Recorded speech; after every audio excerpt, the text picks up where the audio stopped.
Every acceleration, every pull, every downshift, every corner, every turn, even idling, it just sounds good. Even just driving in a little parking lot slow, it still sounds good. You just drive around like, idle speed in a parking lot at first gear, it still sounds amazing. Like, you don't even have to drive it hard for it to sound good.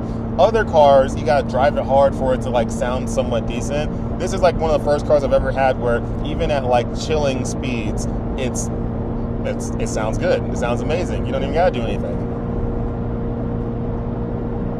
Yeah, my R8, my RWS, I just, again, could not get the feeling out of it that I wanted, because it's just a very refined car. It looks amazing, but it's very refined. And I had a tune done to it, still nothing. And when I started driving this, and just obviously you can hear the sound and the downshifts, all the stuff I was trying to recreate with that RWS R8, I have here from the factory. From the factory. Thousands of dollars trying to make it into something it could never be. Yep. Because it just wasn't, again, it's just a totally different thing than what we have here. And I wanted it to be this, and it never was. And it's just disappointing because it's, a V10, and you think to yourself, it's going to sound and blow off the doors and have all the pops and the acceleration. It just didn't.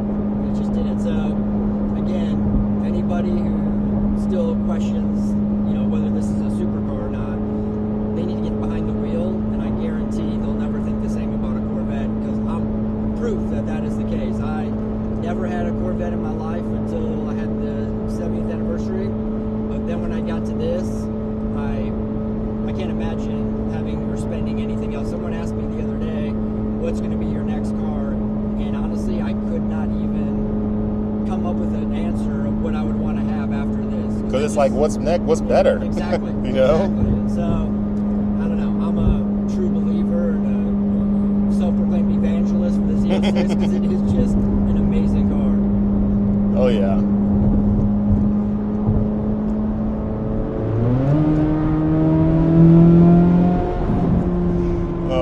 It's so intoxicating driving this car. That's what I tell people too. I tell people it's the most intoxicating car I've ever owned. Like everything you do in it, every input you give it, it likes it, it responds to it, and it gives you exactly what you want, and that's happiness.